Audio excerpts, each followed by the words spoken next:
Look, man, Angel just needs to have like like the green screen needs to be like a beach or something, man, with a bunch of people running around behind him. Absolutely, he does for sure. But it is that time. It is Wednesday night. Horns up. Half of the week is dead. The rest of the week starts today, leading up to the weekend that we've got coming up for you. As always, this is the Metal Summit. We are your island of misfit toys. We are joined by everybody. We've got Psycho Steve, Jason Perlswhite, Angel Alamo, Bobby Dreyer. I'm Jay. And we're about to bring in our guest that we have coming up. The fact of the matter is, finally, we are going to get some live music. This guy's going to get some live music. He's got a 3-day East Coast swing coming up from Atlantic City, New Jersey, Wilmington, Delaware, and finishing it off just outside of Baltimore, Maryland. But that's enough from us. It is time for him. Roxy Blue, Todd Poole. How are you, brother? What's up? Man, I'm doing great. I'm ready to play some live music, man. Absolutely, man. Let's just jump right into that, man. Finally, after the year that feels like it was just erased, but we are out of that. And you finally, like you said, get some live music. You get to get right into it. 3 shows back to back to back, right on the East Coast, man. It's got to feel great. So talk about it. Well, first of all, I've always liked the East Coast. And when back in the day, you know, we played East Coast. We love it. So where the band sounds great right now. We've had a couple rehearsals getting ready for the show. I mean, we're all itching to play. We're working on a new record, and then we found out we're going to go hit the East Coast for 3 shows, and you know, everybody got pumped up about it. So yeah, we're totally pumped. And rehearsals are sounding great. The band sounds fine. You know, well-oiled machine right now. So I know everybody's really pumped and geared, and so. Yeah, man, looking to jump on that plane tomorrow and get out of town, man, and come rock and roll with our friends. So looking forward to it.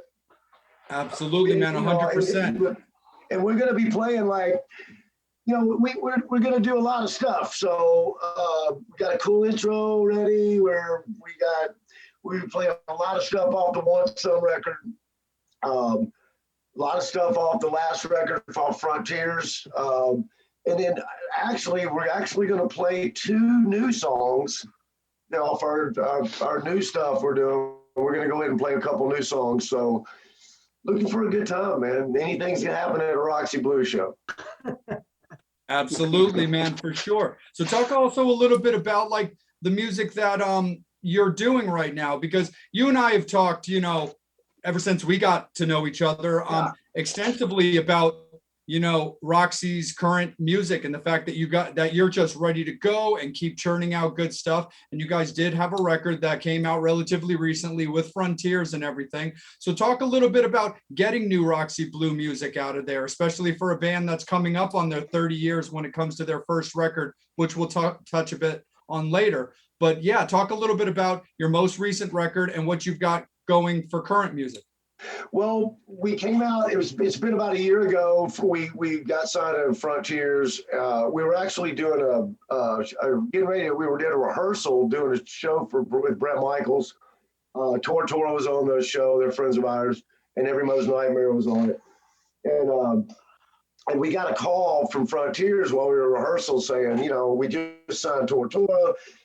We'd like to sign you guys. How do you feel about that? And, you know, yeah, let's do it. So we made a record, and we were really happy with the record. There's really a weird thing about that record, though, because I think a lot of people, for the most part, you're on the fence because you're like, I'm always about moving forward. You know, I'm not really, you know, I'm not that guy from back then. So I don't write that anymore. I've experienced a world, you know, I've experienced life, you know, so I write about what's going on around me with my life, you know, so people are smart enough to see through the bullshit, you know what I mean? So I write, you know, I try to be honest when I write. I try to write what comes from my heart. And so, but the record doesn't sound like One Song at all. It's 27 years later that we did this record.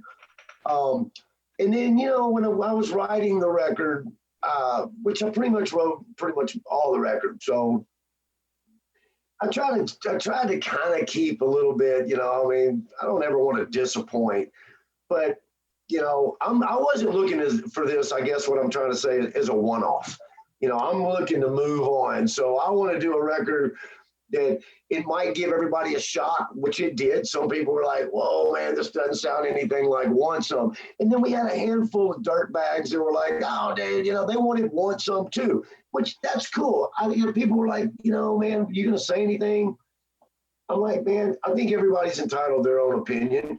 And I appreciate the fact that they even have one about us, So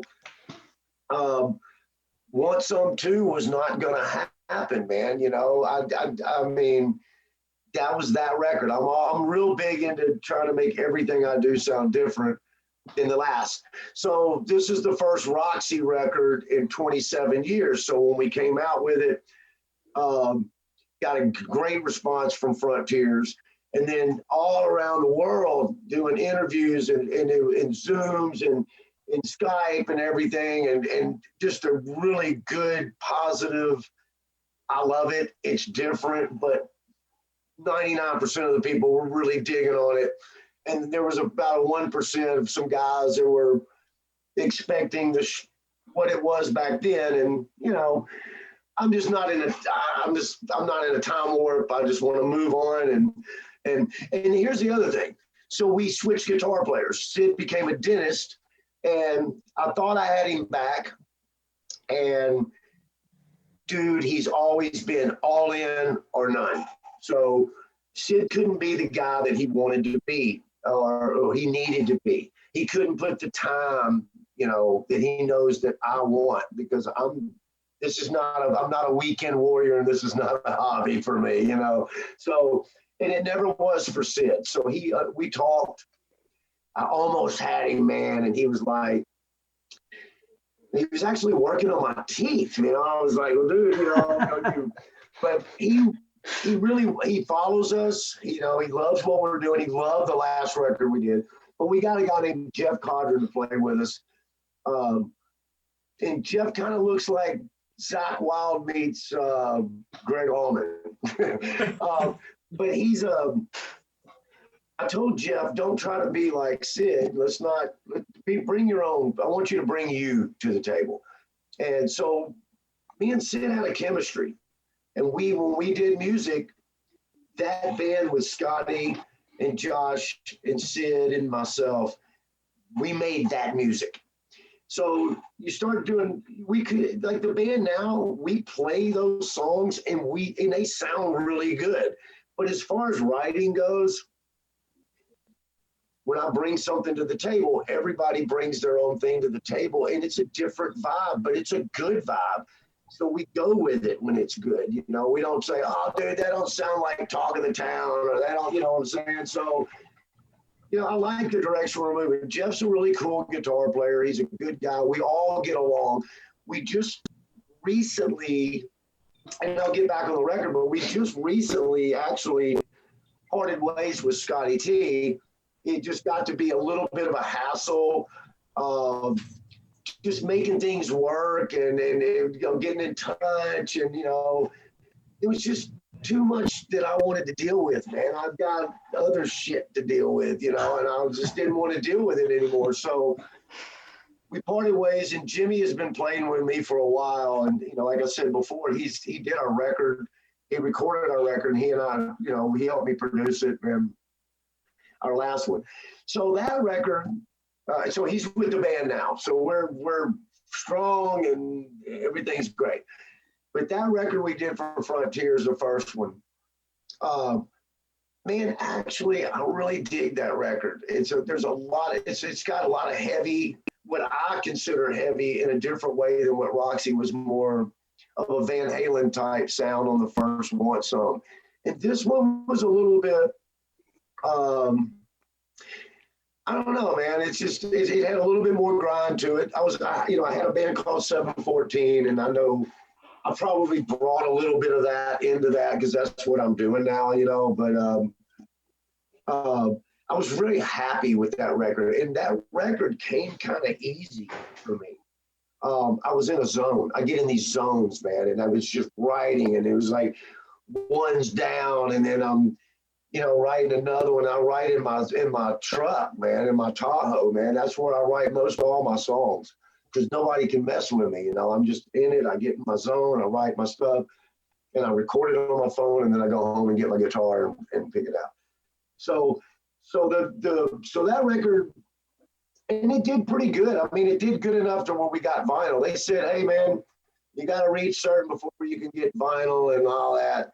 And then I see that we got 2 vinyls coming out, a red one and they're actually out now, a red one and a blue one. So we must have did okay. So the new record that we're working on, I can't really talk a lot about it because it's not that far along. We've recorded 4 tracks, basic tracks.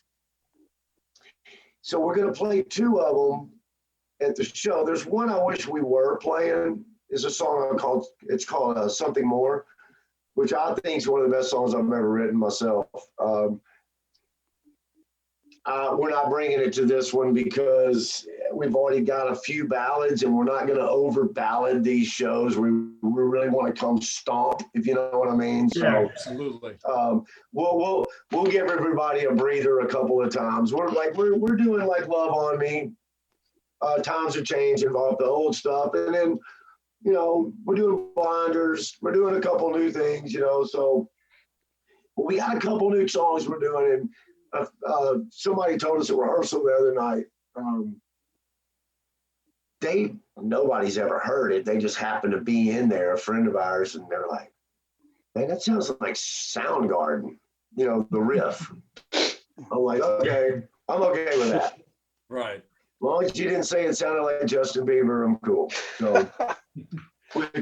So anyway, so I think that we've got a couple new songs we're playing. So we've got a really pretty tight set. We're playing about 13 or 14 songs each night. So nice. And like I said before, you never know what's going to happen at our shows because I never pre-plan anything. When we have a set list, we do, but I've never really been the singer that came out and was scripted, like, okay, after that song, I'm going to say, oh, hey guys, how you doing?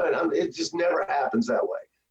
I usually try to feed off the crowd, and with this stupid pandemic that's going on, and the only reason I say stupid because I really feel for people that have lost, their loved ones or people gotten sick. I mean, that's not what I'm saying at all. I'm just saying, if you're a musician or an entertainer of any type, you got screwed, man. It's like we were being punished, And so, yeah, it's really good for us to be able to get out and kind of get it out of our system and give everybody some good rock and roll.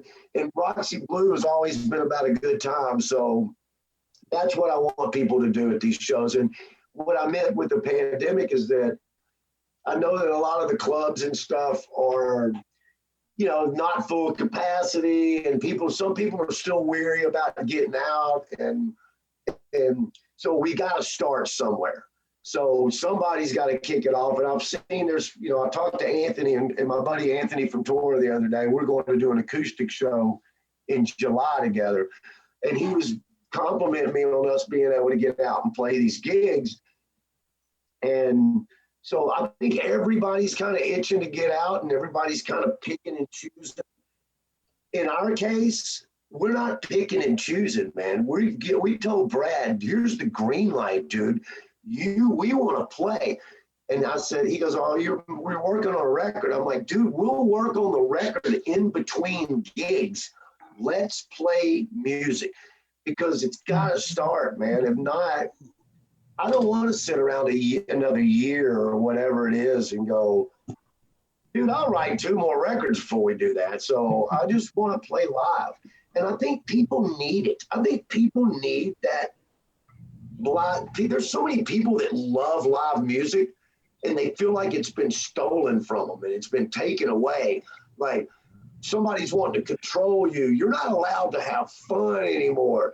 And that's what rock and roll has always been, is rebellious, and have fun. And for some reason, powers to be don't want that to happen. So we're going to come in and we're going to bring a party so everybody can have a good time.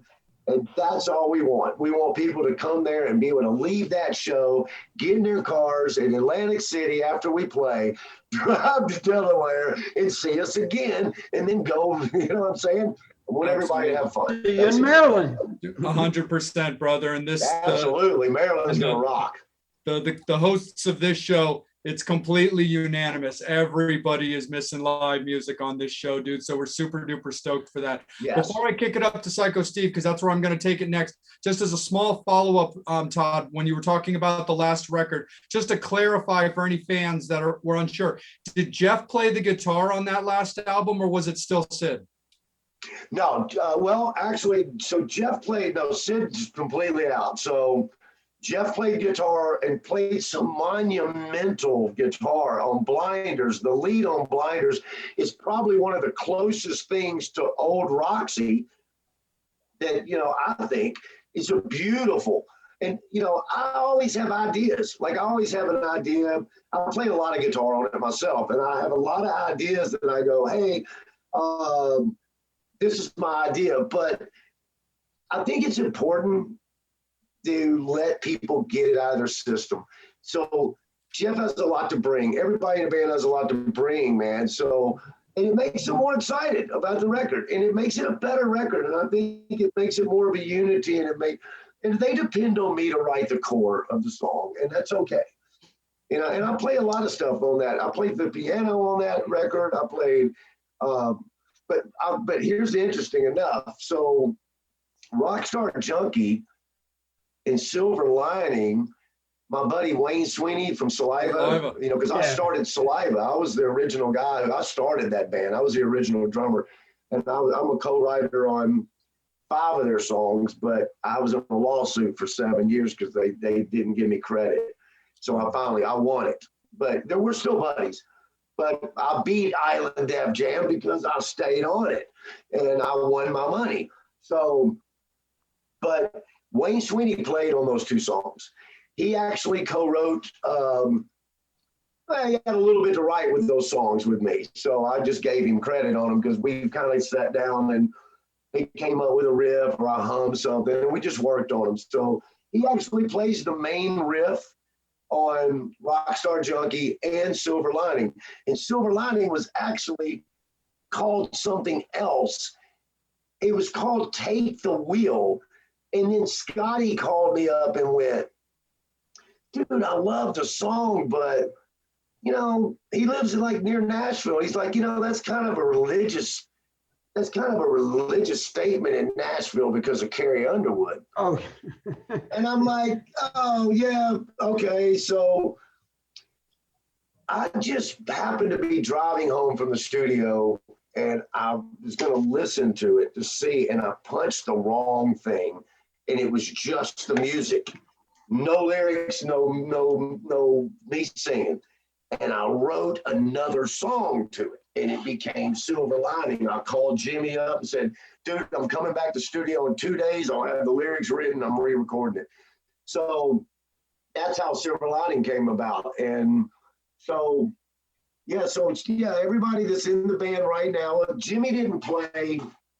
Scotty played on the last one, but Jimmy's playing on this one. So right on. Fun, man. That's all it is, man. Rock and roll fun. Absolutely, man. 100%. And let's bring in our own little rock and roll fun with that gleaming smile. Psycho Steve. Put the FU in fun. There you go. All right. My question is, how did the name Roxy Blue come about? Man, it's not really that big of a story, man. It's like somebody I knew was went to Mardi Gras. Okay. We all had we all lived above, me and Sid lived above a studio. It was like a pre-production studio that some of the guys at Art had. And we acquired it. That was our apartment. So it still had it used to be a studio, and it still had the studio stuff. It had the big window, which was my bedroom, and then we had a rehearsal thing.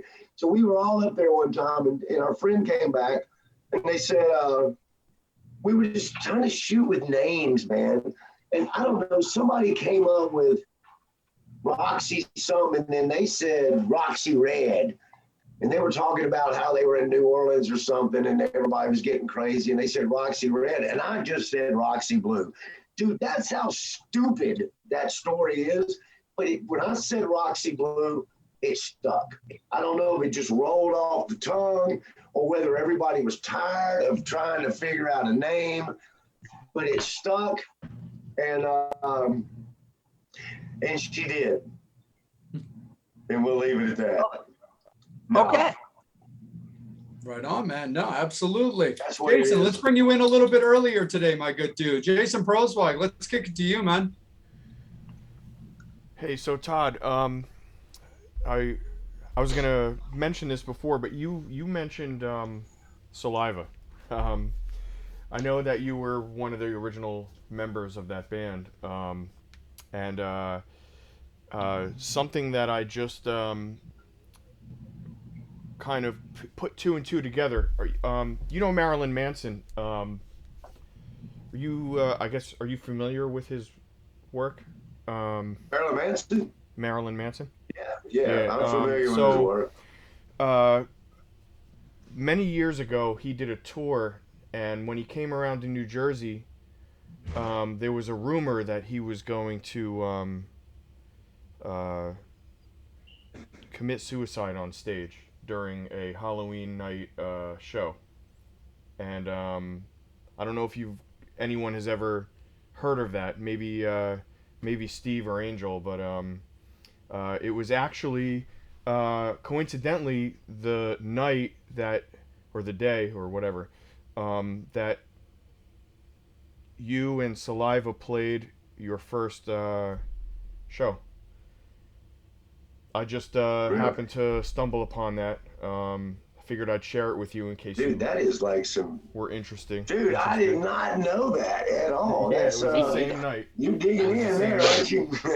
I mean, it's not like he wasn't gonna do that. I thought that when that came out, I thought it was like crazy, like this is ridiculous, you know. And then later on, he came out and actually said that it was a rumor, that he doesn't know where it came from, but I just find it interesting, me being from New Jersey and have been heard about that on the radio leading up to that show, and then finding out that Saliva did their first ever show that night. I thought that was pretty interesting. I figured I'd share that.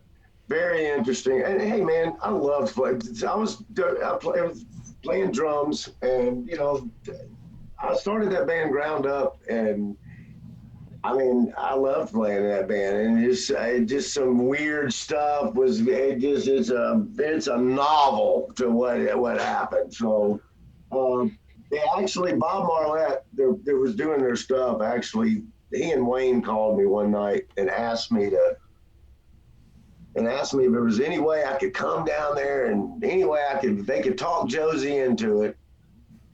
Would I be interested in going back with them, because Paul wasn't coming, and he couldn't get big. He couldn't get all that down. I'm like, well, yeah. And the thing is, man, I hit a telephone pole at 90 miles an hour on my R1 on my Yamaha.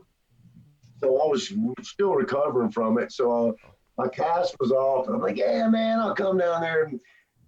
But Josie's pride, because I quit, Josie was like, no. So anyway, me and we're all friends still. But that was a just chapter of my life, and if I'd have stayed with them, I probably wouldn't be able to be talking to y'all right now. I'd probably be dead.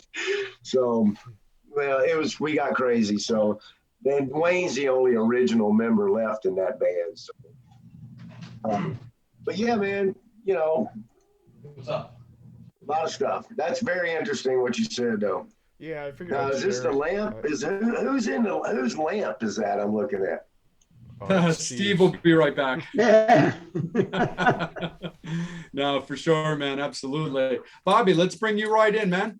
So, we got Angel, who loves big titties. So I really just want to hear you talk about what made you put Squeeze Box on the first record. Dude, that is a great question. And I'm going to tell you, I did not want it. Really? You guys kicked never- ass. Such a great version of it. Well, I appreciate you saying that, and we get that a lot. I think once we recorded it, and we're playing that this Right. weekend. Well, you did it at Rockin' Pod, and I just posted a clip on my Facebook page of you guys doing it in '92 in Fresno live. Oh yeah, dude. Well, once we recorded it, and live, we always enjoy doing it.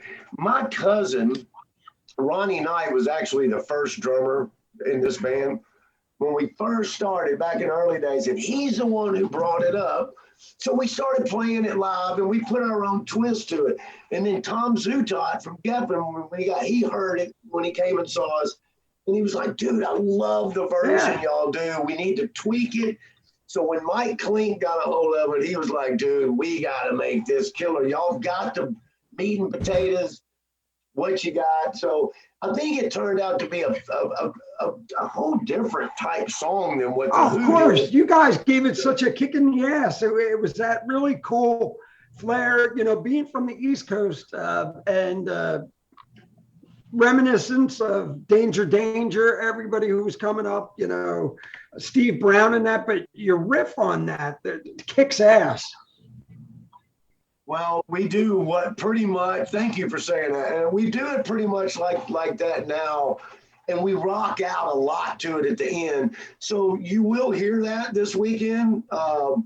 And it's a testament that we must still love playing it because it's still in our set, So I've tried other songs, I'm like, "Oh, dude, I think we did, we were doing the Rolling Stones song. What were we doing? What was the one that was on the night shift? What was the song that Rolling Stone? My brain's like fried on that right now, but anyway, we're doing a Rolling Stone. Oh, okay. Flash. Yeah. We did a really cool version of that for a little bit. And we just kept going back and like, it's not really us, And then we played Squeeze Box again, and they were like, yeah. A lot of people were moved by that. Maybe a lot of people that really didn't care nothing about that song as I didn't before. That version kind of brought it back to life a little bit. And interesting enough, I got to tell you, since you brought that up, I was at the Rainbow when we recorded that song. A friend of mine was engaged to John Entwistle, and she used to live in Memphis, Lisa, and they were sitting behind me at the Rainbow. I was with Matt Sorum and Rachel, I was with Rachel Bowl and a couple of guys in Skid, a couple of guys. Yeah. We were just hanging out. Yeah, I'm friends with those guys up here. So we were hanging out, and all of a sudden I heard somebody say my name. I turn around, and it's Lisa and John Entwistle. And I'm like, what the? And he said, he don't really have much to say, And I'm like, I introduced myself, and I figured I needed to tell him, whether he cared or not, that I was putting a song of theirs on our record. So we were just talking, and I was sitting with him, and I said, "Oh yeah, by the way, man, it's weird that we're sitting here, but we just recorded a song with Mike Klink. We recorded Squeeze Box." And he just kind of shook his head like, yeah, he don't give a shit, but it was so cool to meet him before he passed away. Yeah. And we did Squeeze Box. So very cool. I'm glad you like that, though. Oh, it was cool to see an album come out because you guys were the poster boys. Oh, your VH wannabes. And then you come out with this. And I was like, what a great, Rob the Cradle kicks ass. But this here, and it's hard picking a cover. I know that when finding the right song to fit, but it fit the band. I agree with you on that. I think that song ended up fitting us. And the fact that it was old school and it showed that we were, we dug a little bit deeper. And it was an accident. It really was that we did it. And, Sid and Josh, and they just took it somewhere on the guitars, man. I mean, Sid just, I don't even know if we actually sat down and said, hey man, we're going to do this. I just think we jammed, and what came out. And that's the way it sounds like. And it's great, but you think about it, all these years later, it's still a song that holds, water. It's kind of Van Halen doing You're No Good. Here you take this very mundane song and Van Halen does it, and it's going, well, like you said, you put your flair on it. So it does have your thumbprint on it. You didn't sound like Townsend. You didn't go for Daltrey, and you got this. We went for Sid. So, yeah, and I told Jeff really loved Roxy Blue before he ever joined, and he was like, when I told him we were doing that was one of the things that I think he had asked me, are you guys still doing squeeze boxing set? And I'm like, it depends on the gig, but yeah, why? He always liked the way that was arranged. Yeah. He always liked, because we kind of did a little bit different arrangement, and he just always thought that it just kind of, he said, dude, I really never thought much about that song before. It was always a good song, but it was a kind of a passerby with the Who. He goes, but now you guys kind of brought it to life. So he kind of pretty much plays it like Sid did in his own way, but he does. So, yeah, we are playing that at all 3 shows. So we'll be very cool. Well, you got me stoked now. Right, and cool. Are you going to be doing it at Rockin' Pod again? Man, Rockin' Pod, we were supposed to play live this year. And then they said maybe acoustic. And I told Brad, man, we got to figure it out. We want to play the after party. We want to play live. We want to get up there and rock. But yeah, I mean, we'll play an acoustic, whatever they want us to do. I think I'm going to talk to Brad this weekend. We're going to try to lock something down on that. I know we're all going to be there. I would like to play it while we're there. But Jimmy, who told me last night, he was like, dude, if we do it, man, it'd be cool if we could just play full band and rock out. And that's coming from a drummer. So, because if not, that's cool. Well, I'll throw something out to Chris and Zach. Look, we're all stoked. A lot of us are going. Yes. Matt Porter for the Kiss Room, but we're looking forward to seeing you guys. I don't care what you do. If you play, bubblegum on a stick. Okay. Well, we're going to figure it out because we want to bring our stuff and we want to have a good time. We want to play. I love Rockin' Pod. Rockin' Pod is awesome. I get my wife goes with me, and we just have a great time while we're there. So, and Chris is great. I love Chris. So, and I met some new friends there last year. We've gone 2 years. Last year, Anthony always goes. We always meet him there. But Michael Sweet and me got to know each other last year, and I got to meet up with Dave from Megadeth, who's been a friend of mine for a while. So just to see him after all these years was great. So, yeah, man. So Rockin' Pod's definitely on the radar. So we just got to figure out what we're going to do while we're there. We'll figure something. We got enough rooms. We can do the party in our room, Jay. Come on. Nevertheless, I need to bring my acoustic, right? Okay. We'll make it a thing. Absolutely, we will. On that note, let's bring in the resident Metal Summit ladies man, and that being Angel. So Angel, talk to us, brother. How are the Metal Summoners? How are the Roxy Rock Stars? How's everyone doing on your end? They're really anxious to get back to fucking rocking, and so am I. Yes. There you go, buddy. That's all I need to hear. Yeah. So Angel, talk to us, brother. Take it away. Okay. Got a question from Candy Burton. Todd, name a musician you've always wanted to work with, but never had a chance to work with. Realistically? Okay. Because that is a kind of a weird question because Paul McCartney would definitely be the one guy, but I mean, that's not even realistic. So I would say, honestly, Dave Grohl is probably one of my go-to guys. I really like his mannerism. I like his approach. I think he would just be a blast to hang out with and jam. I really do. So he would probably be one of my top guys. But I'm a big Beatles fan, so Paul McCartney's my all-time favorite. But yeah, I guess if I had a chance to go jam with somebody, it would definitely be Dave Grohl. Dave Grohl was able to get a hold of Mick Jagger, so if you ever come across Dave Grohl, ask him to hit up Paul McCartney. That's what you do. Well, I mean, he knows them all. So if I ever had that opportunity, if that ever happens, I'm going to call you and you're going with me. Awesome. That would be fun. Yes, it would. I would probably just have to stop in my tracks at that point and be like, wow, because that would definitely be a dream. You know, I mean, and with that being said, and I don't want to elaborate too much on it, but my father-in-law, rest his soul, Jimmy Jameson, you know, he was always a big idol. I mean, I just idolized him. I loved his voice from when I first started playing music, when he was in a band called Target.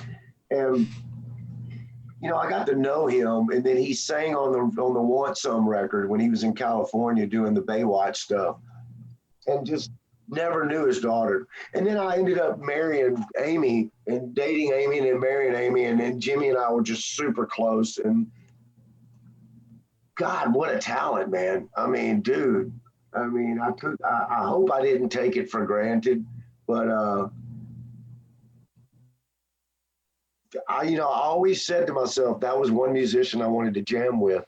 And I ended up playing drums in his band. So I got that chance. So that was an amazing experience for me in my life. So We got Lee O'Neill. He's listening in all the way from France. Welcome. Man. oh, what's up, buddy? Bonjour. How was it? I don't know what time it is in France, but I know it's pretty late. So thanks for staying 6 up. hour difference. Ooh, 3 a.m. Wow. That's rock and roll. That's Oh, rock yeah. and roll.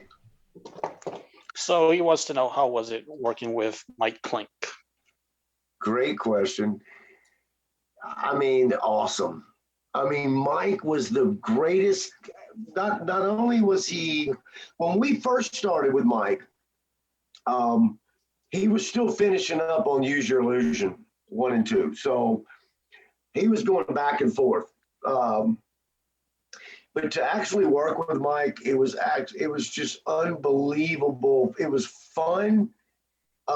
He made it fun. We moved when we started in a we were living in this mansion out in the Malibu, and we did it from a mobile truck. We did all our basic tracks from there, and that's how Mike wanted to do it. And then we moved around to like different studios in town. You know, we went to the Warner Brothers studio before they got rid of it, that Van Halen recorded in. I think they wanted us to be able to experience that.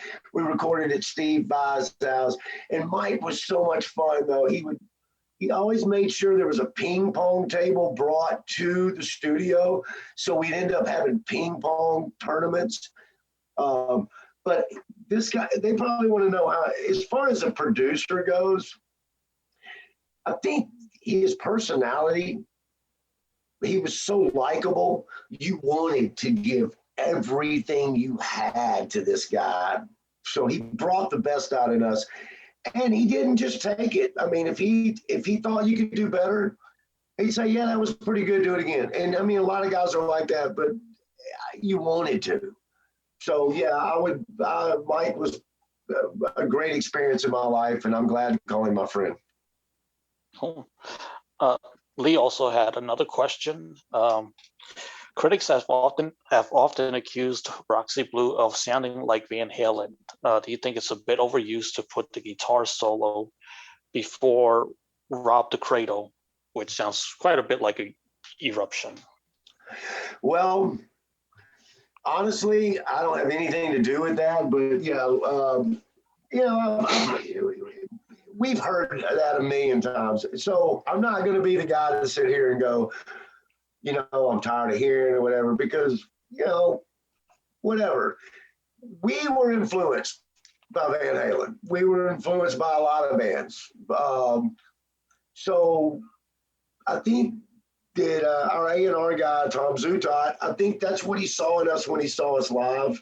And I think that that's what he was trying to bring, that good time rock and roll. I don't think we intentionally tried to sound like Van Halen at all or tried to be like them. And, you know, people go, would probably say I'm full of it. Oh, you do the splits and Sid wears the overalls.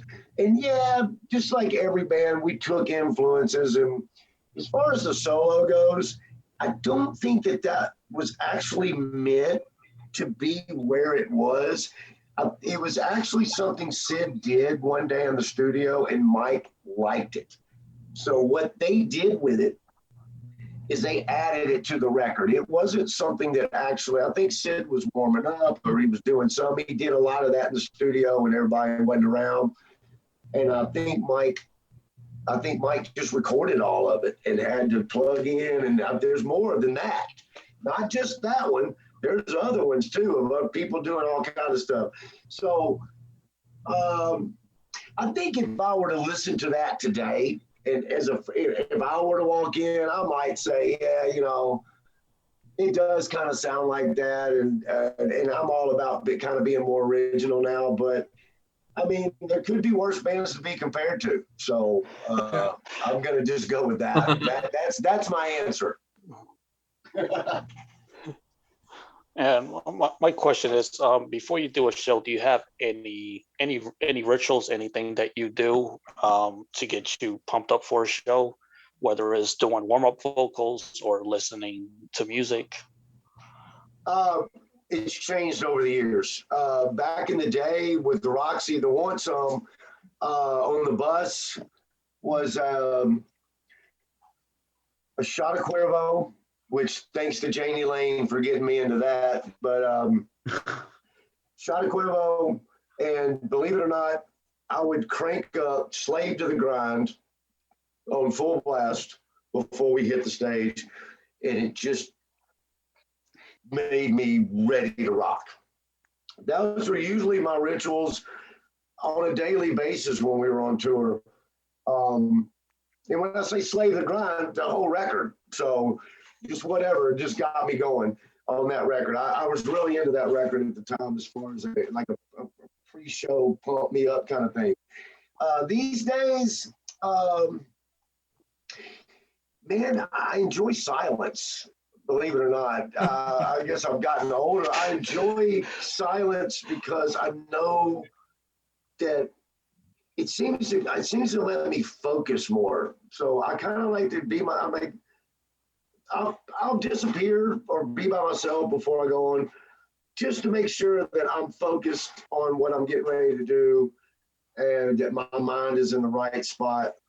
And I might still do a shot of tequila. I don't know. It just depends on the day. But I pretty much like to just I'm a big talker with people, so I like to interact with people. But before I go on, I kind of like to save it. So yeah, I'd say silence these days it's pretty much my ritual before I go on. And then before I go on stage, I always look at the guys in the band and say, are you ready to do this? And thumbs up, and here we go. That's pretty much it. That's awesome, man, for sure. So Todd, we talked briefly off air about, you know, the fact that next year will be 30 years of Want Some. Mm-hmm. But what I want to start off with talking about that record isn't so much about the anniversary. We'll be able to talk about that. Is like, so that came out in 1992. You guys are, you know, Van Halen influenced. You're a hard rock band, you know, often getting lumped in with those bands out of the 80s and stuff like that. But you guys really broke out at a time that the 80s music was kind of getting crushed on by the new grunge movement. And I'd really love to hear you talk about what was going on originally with being with Geffen, and then how that may or may not have changed when grunge was growing and you know, the 80s were kind of dying. Oh, well, that's an awesome question. And so I remember it like it was yesterday. So it was a crazy time. It really was, man. And I was surrounded by some of my friends in the music business out there, my friends and more. A lot of people were being affected by it. So things were going really, really good. And I'll never forget being in the Geffen offices, and John Kalogner and Tom Zutaut, I mean, two mighty giants of the record business, A&R guys, were sitting there. I'm sitting right between them, and they're talking to each other. And John Kalogner looks like John Lennon. He's got his white on. I mean, but they're talking, and I hear him. John Kalogner's telling Tom, like he almost knew. So, Gary Gar's signed Nirvana to DGC. So we're all in the same offices, basically. So he tells Tom Zutaut, hey, I think you should release Times Are Changing demo right now while the guys are making their record. So by the time their record comes out, they might be halfway to gold, or, because he felt like it was a hit song. Maybe he knew something was getting ready to happen or something was stirring up. So I heard that. Well, Tom was going through a divorce at the time, so he was still on it, but, that takes a toll on everything. So by the time our record came out, I mean, I was driving around with a guy from Geffen, Todd Sullivan, and he said, hey, let me play you this stuff that this new band out that just got their rough cut demo of their song, and check it out and tell me what you think. So he cranks it up, and it smells like Teen Spirit, and we're driving around in his car. Dude, I freaking loved it, dude. I was like, wow, it blew my mind. It made me want to go back and record some more stuff. And not that I wasn't happy with, but it affected me, man. And then, a few months later, it affected the entire world. So a lot of stuff changed. And when people tell you it changed within a week or two, they're not lying. I was in California. We were in LA at the time. And you're trying to keep things, we're still excited about our record. And there's still the 80s. I don't consider us 80s. That early 90s, that I never considered us a hair band either, by the way. I just never did. Yeah. We could actually play our instruments, but those are the guys, okay, the rock, that rock genre that we were in. The Jerry Miller guys, I always called us, the metal edge guys, which, I hate, God rest her soul. But so gradually I started hearing stuff, Janie was pissed at some point, something about the billboard at the record company, or they had changed it to Alice in Chains. And then you see, everybody's talking. And then one night, me and Scotty T were out, and we went in this club, and it was like it wasn't on the strip. It was like, out in LA, they always have these clubs that somebody will just do for a night, or whatever. Well, we walk in, man, and we look around, and then we look down at what we're wearing, and we ain't the hipsters anymore. I mean, we're out of place. And then within a week or two, man, it was, the Guns N' Roses kind of brought a little bit of that around, but all of a sudden it was flannels, which, I know that a lot of that came from Axl in the beginning, but then all of a sudden everything changed, dude. It was crazy. I came back to Memphis, and it was like, it's hard to even explain, man. It was like, your future did not look bright anymore, young man. That's basically what it looked. It changed, man. We were supposed to go.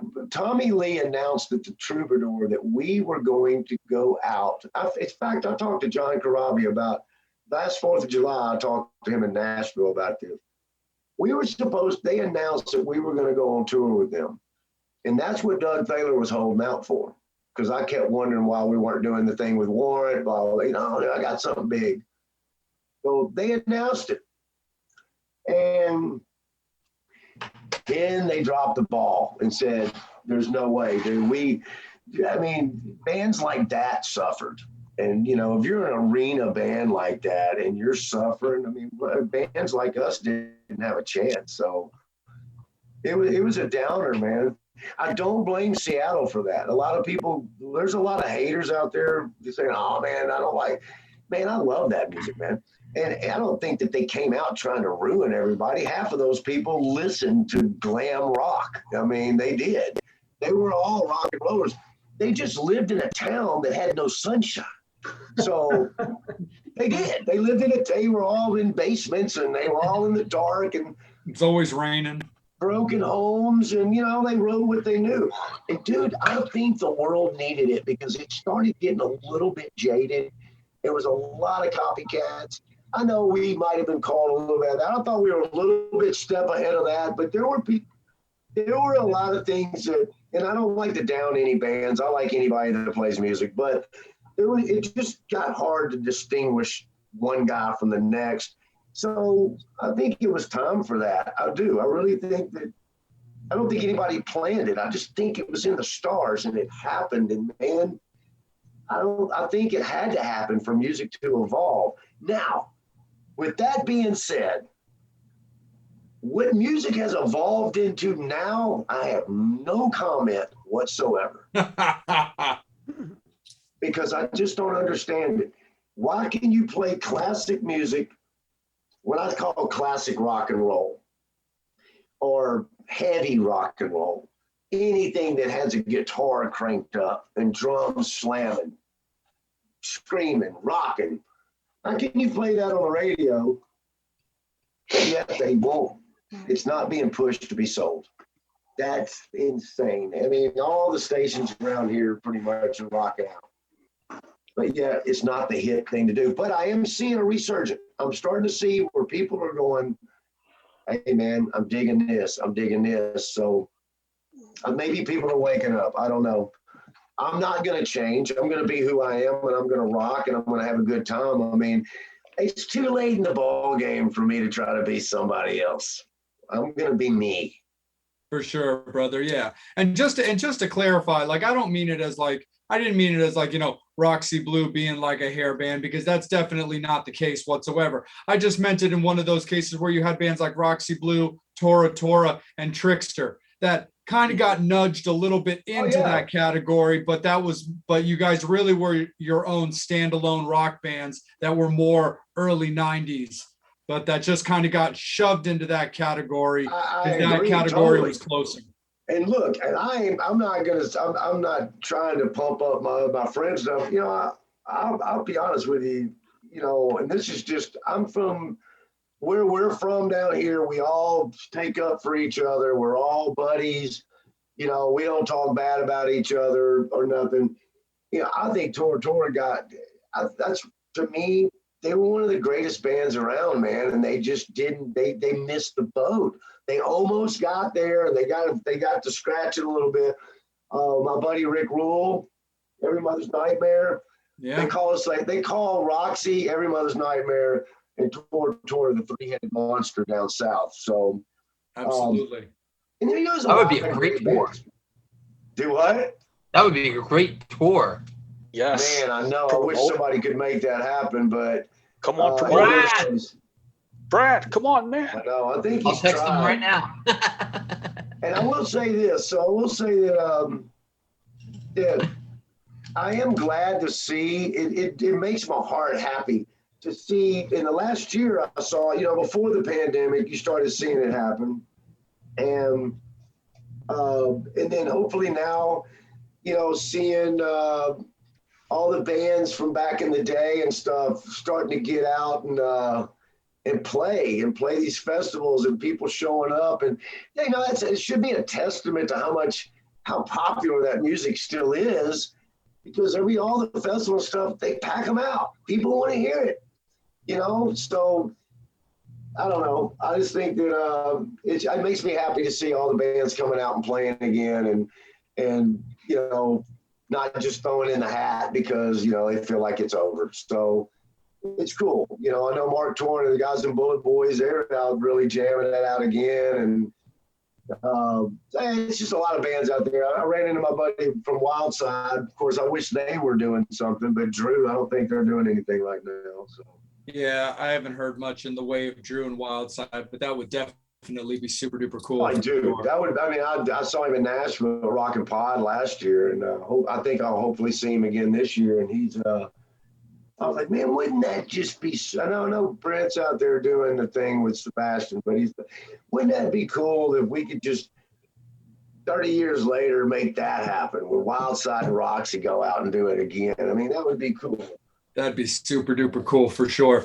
So Psycho Steve, hang tight, brother, because you are going to pick it up right out of the break. It is about the top of the hour. So we always want to take a second to thank our endorsements and our sponsors of this show that allow us to bring on guests like yourself, Todd, and all the great guests that we've been privileged to have on this show. So we always want to take a second to thank, and hey, no time like the present, but to thank Brad Lee, to thank BLE, to thank Angie, and to thank Dawn for everything that they do with us for our show and how much we enjoy working with them. For anybody who's tuning in and kind of new to the gig, we do have Todd Poole here for Roxy Blue, who is playing 3 shows starting Friday and then Saturday, Sunday, capping it off on Sunday with a show for BLE that is also free to the public.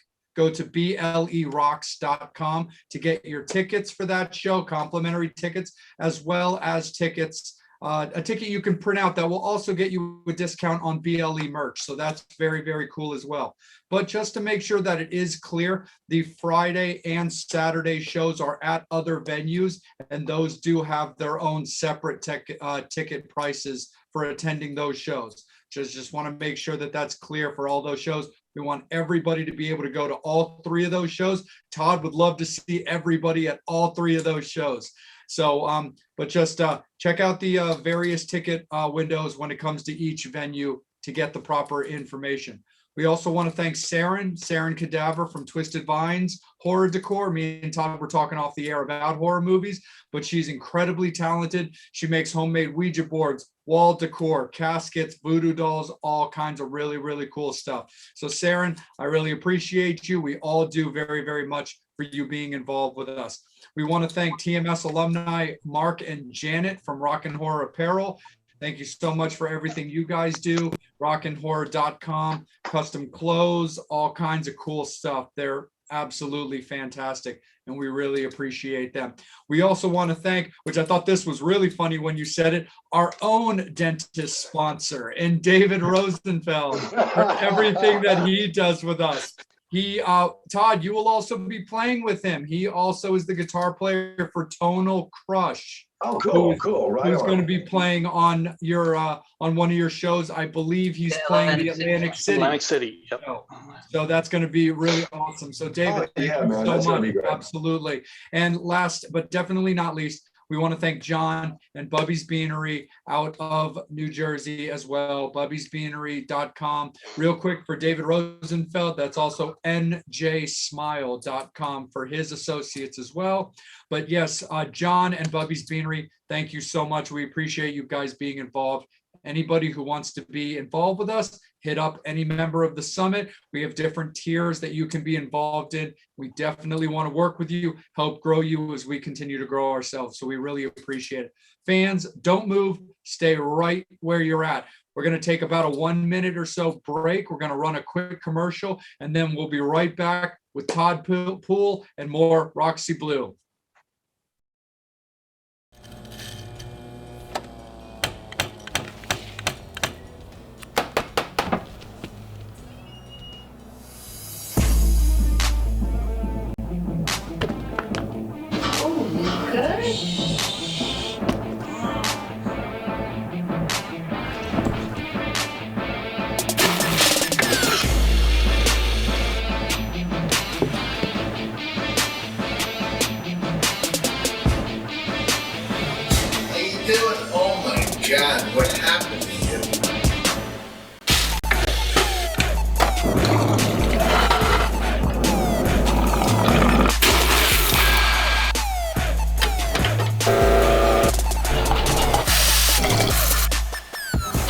hope you feel better. Have a great day. Sweet baby Jesus.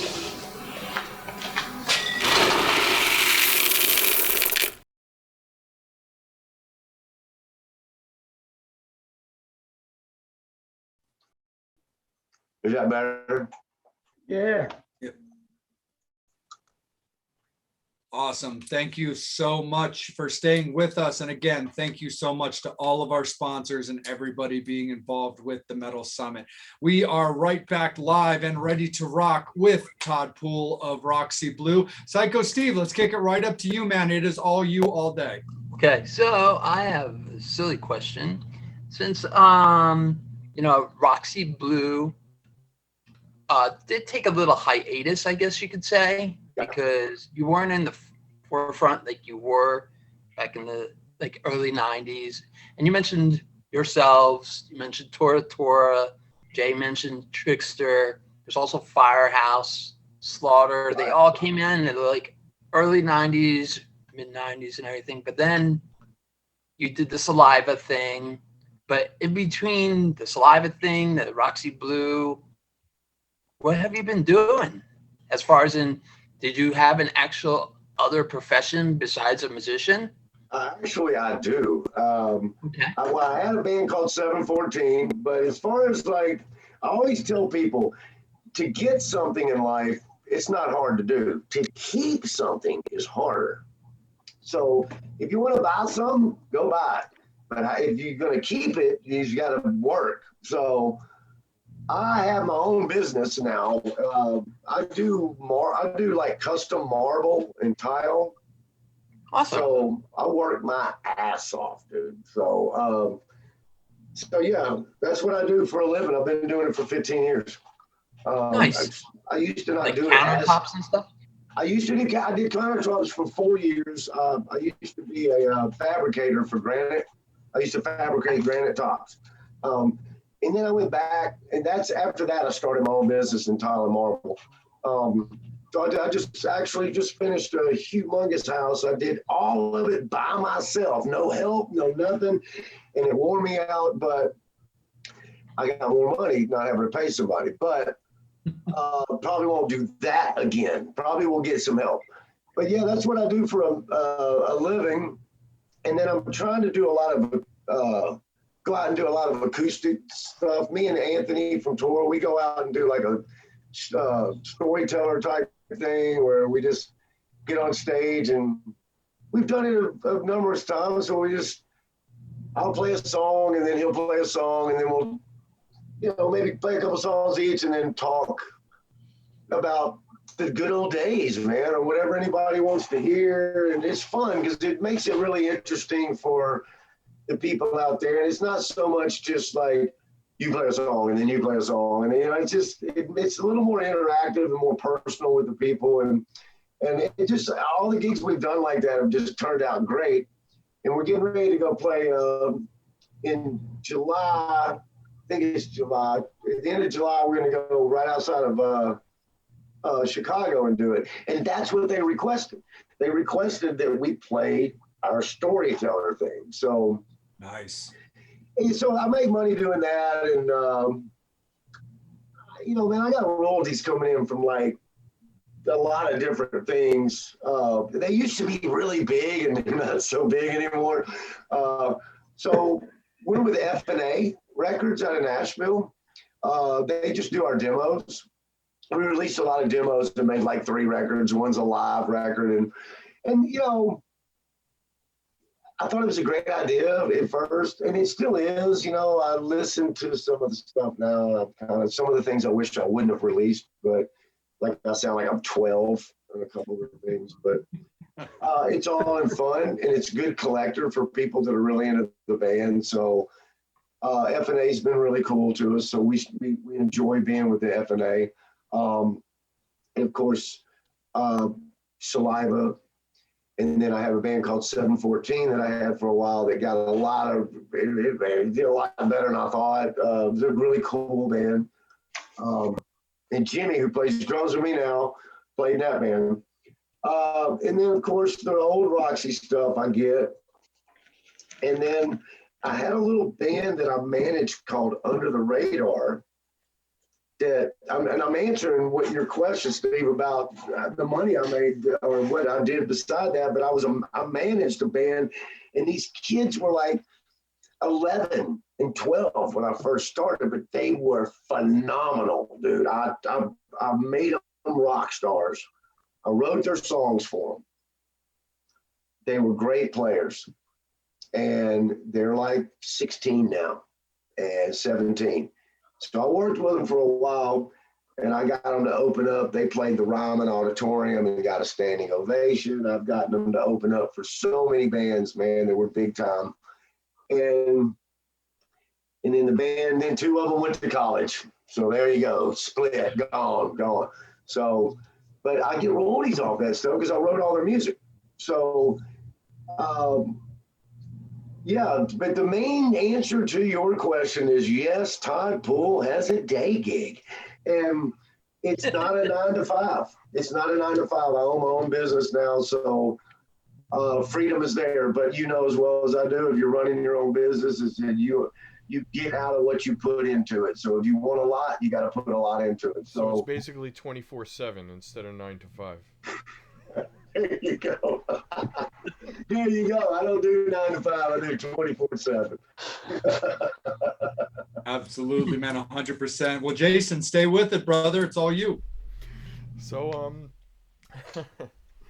so Todd, I wanted to ask you, as a drummer, being a drummer, what are your thoughts on today's music and where music has evolved into what it's become, in reference to most musicians or people just in general resort to drum machines or electronics for music. As a drummer, how do you respond to that? Well, whatever floats their boat. I'm a John Bonham fan. So John Bonham's the greatest drummer that ever lived, and I grew up with that, and Neil Peart. But you know, man, you got your Taylor Hawkins. You got a lot of great drummers that really play. And I'm a Sound City kind of guy. I think you got to get in the room and you got to play. So I'll answer your question by telling you what I heard one night. There was a group of people sitting around. There was some young people over here, and I heard them talking about their new record that they just made. And I was like, cool, man. Well, when are y'all playing live? And he's like, well, we don't play live. What do you mean? I was like, well, what do you play? They don't practice. They don't play because they don't play their instruments. So it's all computer, and that saddened me. So, you know, I like analog. I like getting in a room. You know, the good old days where you got in a room, and if you didn't get it right, it probably was better than it was if you were to get it right. It's a beautiful mistake that you'll never recreate. So that's the school I came from. I think it makes you a better musician to mess up than to push a button and make it correct. I think I'm not trying to be that good Samaritan, perfect guy. Oh yeah, man, that's the way. But that's how I feel. So I don't knock anybody really for doing some of the newer music has to have the electronics and stuff, but I think you need, as a real musician, I would like to consider myself that. I think you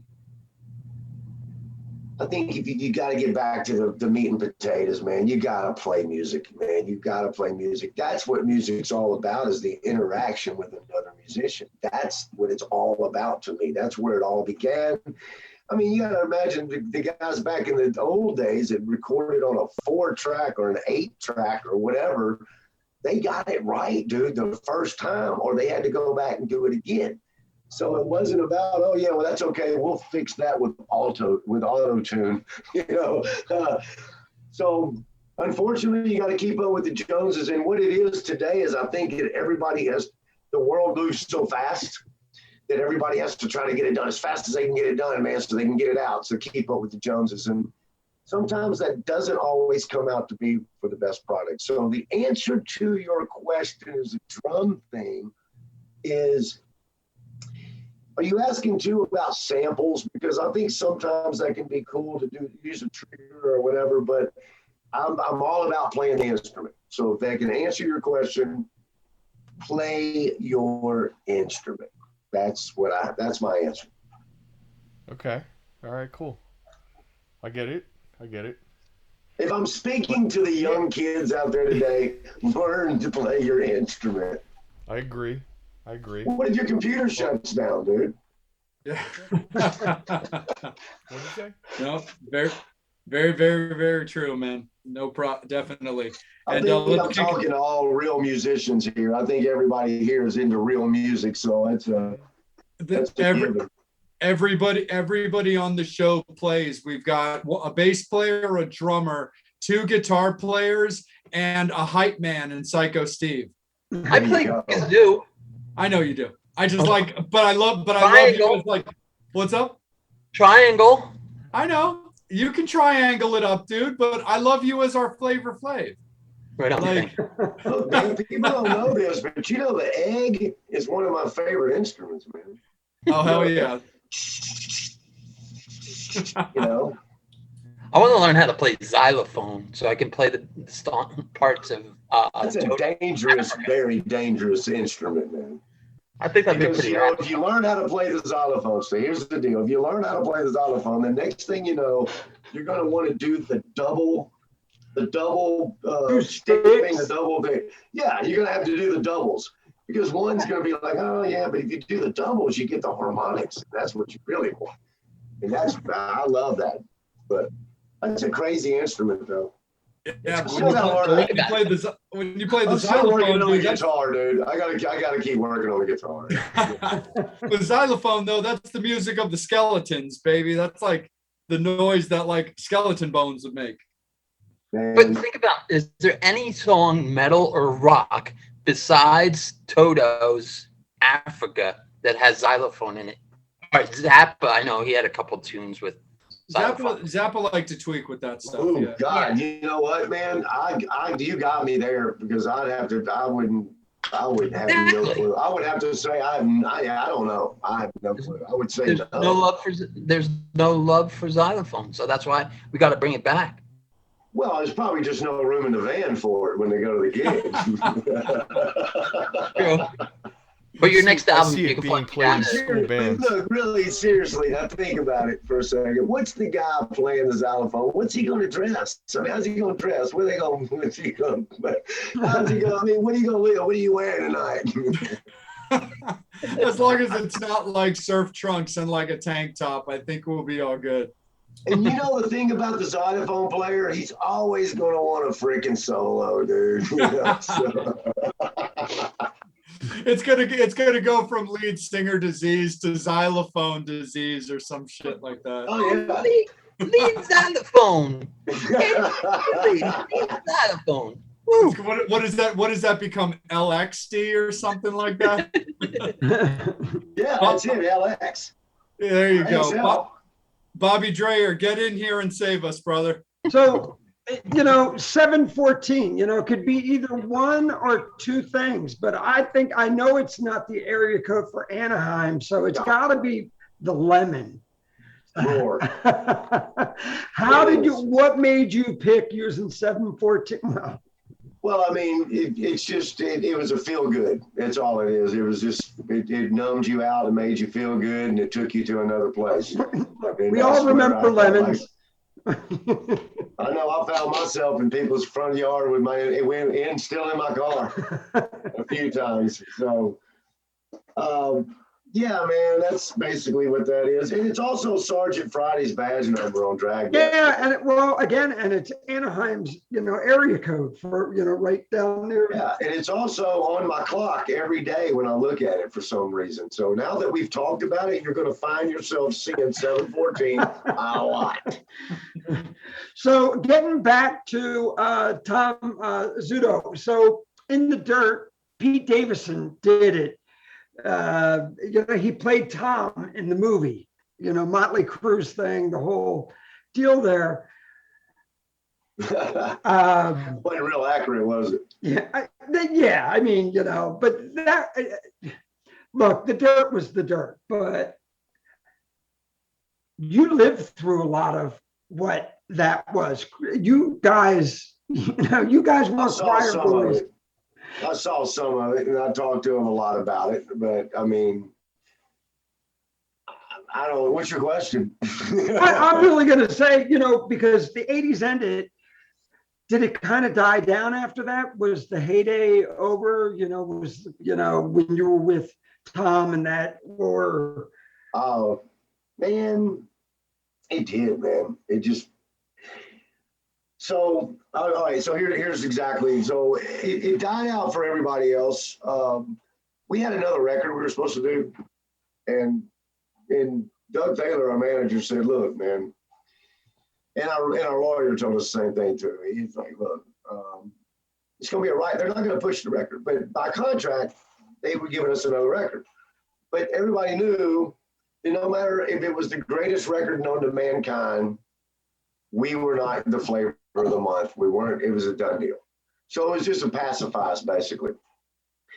Well, I didn't sit pretty with that. I was like, that's a waste of my time. It's, yeah, we're getting paid for it, but whatever. So I got a call, and a lot of people don't know this, but I got a phone call from Janie, and he was like, Janie Lane from Warrant. And he's like, Yeah. He said that the guys that he was going to do a solo project, and that the guys had tried out a bunch of different singers, and stuff. And he had mentioned me to them. I was been friends with them for a while. Well, Jamie discovered Roxy Blues, so that's how I got to be friends with all of them. So he said, "Look, come out to LA," and so I went out there, and I stayed with him a little bit. Then I went and stayed with Eric Turner. He was still a dear friend of mine. We just did a show with them not too long ago, actually, in Chattanooga. So I stayed with him, and we recorded a few songs. And I wouldn't say that I was actually the lead singer for Warrant, but we recorded some stuff, and we kind of danced around that idea that could be. So, and I'm getting to answer what you asked me, but so Tommy Lee he said, "Look, we were all supposed to go out one night." So Tommy said, "Look, let me pick you up." And we went out to Doug's house, Doug Thaler's house, which is our manager, Motley's manager and our manager. So on the way out there, I played him some of the stuff that I had brought on my cassette tape. That's funny in itself, right? And he said, "Look, dude," I mean, he was totally cool. He was friends with the guys in Warrant, man. He was like, "Look, man, there's nothing down with that because they got their, but that's Janie's band, man, and this was way before Robert, Mason. He's done an incredible job with them, actually." So he said, he and Doug sat down with me and said, "Look, here's the deal. So Roxy got to a certain point, but music is so weird right now. A lot of people don't know if they're coming or going, So their suggestion was that we didn't quite make it big enough for everyone to know who we were. So I still had room for growth. So I could actually reinvent myself and come out as a new artist, which, I was cool with that, I guess." So I left gracefully, and I'm really good friends with the guys in Warren. So I was like, "Look, I got to go back." So it just wasn't right. The timing wasn't right. We did write a couple cool songs, and I think that a couple of them made it to some kind of deal in Japan, Hollywood. Y'all might know more about that than me. Yeah. I never got more royalties on it, so I don't really talk much about it. So Hollywood Underground, that's what it is, something like that. So that's what I did, man. I went back, and Tom, the whole thing kind of went away. It was like I didn't have anything to hang on to anymore, because Roxy was kind of gone because I left. And when I went back, man, I started a band called Screaming Jesus. I'd never played guitar in front of a band live. I started a freaking little band called Screaming Jesus, and it was hard and everybody was digging on it. I took some of those songs and then I did another band I got with Wayne Swing. Anyway, that all evolved into Saliva. I got with Wayne and we started Saliva. So and the weird thing is Doug Thaler came in town trying to manage Saliva after they got rid of Brian Coleman, who I got him. I got him Brian Coleman, who did Nickelback. Yeah. I mean, I know that's a word we don't want to talk about, but No, look, there's a lot of great Nickelback songs. there are. You know, Chad's a There great are. singer. Fuck everybody. Okay, I'm leaving it at that. Dude, So, as far as I'm but I'm concerned, just Burn It saying to the that- Ground is a banger. So I'm just saying that all that stuff that you're talking about, all of the net we were in, the coolness and all the people around us and the life we were living and it just went away, man. I mean, it just poof, it was gone. And I mean, I just recently started getting back in contact with Tom Zutaut, which was cool. He was glad to hear from me, but not only us, man, him too. Everybody suffered, dude.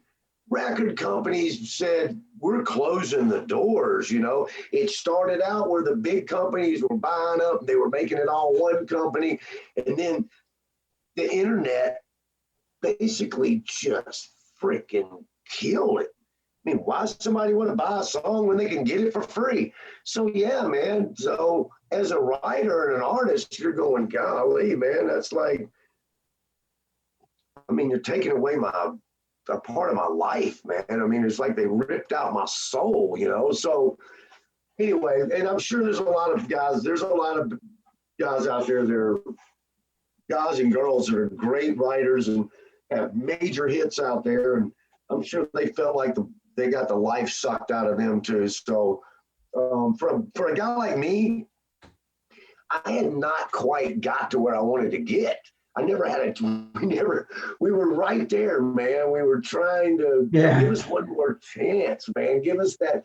And it just never reached it, man. We ended up, it all disbanded. And here we are again, 20 something years later, enjoying it again. So Josh, our bass player, went and played with a band called Dust for Life. And he did that. And Jeff played with a band called Full Devil Jacket and Jasmine Kane. And then I had my thing going on, man. Me and Jimmy did the 714 thing after Saliva. So I went and played drums for my father-in-law a lot. Did a lot of European stuff. And that was a lot of fun, man. I played with a lot of great musicians, man. I did shows with Richard Marks and Rick Springfield, Michael Bolton. I did shows with, I played with musicians like Barry Dunaway and basically the guys that play with 38 Special now were in our band. Oh, yeah. So, and Jerry and Barry are both great friends of mine still. So, yeah, man. And, you know, my wife and I, an interesting note to let y'all know, I don't know if y'all knew this. So my wife and I, we did something in honor of her father. Her father's favorite charity was St. Jude. Okay. Oh, cool. So, which is right here in Memphis. Yeah. So we held an event for 5 years. We did it. And, all the money, 100% of the money went to St. Jude. And we brought the people from St. Jude to the venues when we did it.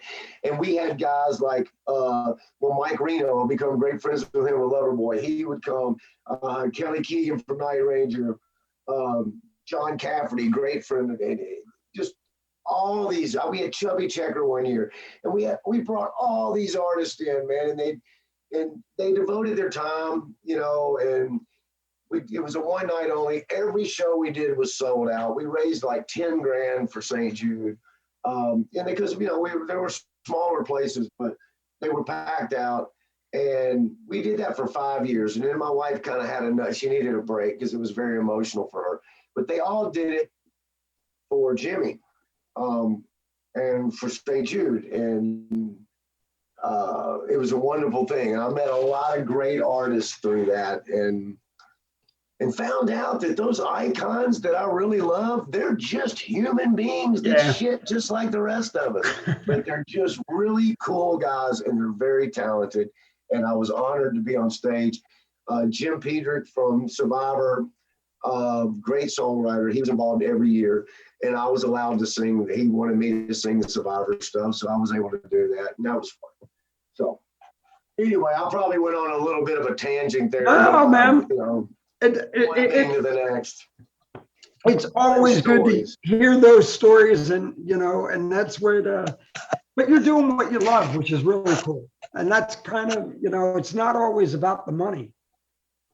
Well, obviously now it's not. No, it's about the pennies. About the penny and the nickel.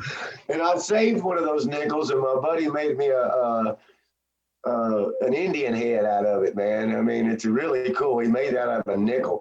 So I'll show it to you when I get there. Man, I'm having fun right now because just being able to have that. Okay. So anyway, my daughter has to do a test. Okay. Yeah, man, it's but I'm having fun right now, being able to play music and do this and talk to you guys, man. Be honest with you, I mean, this is what I love, man, and to be able to still have the opportunity to do it, I think I'm blessed.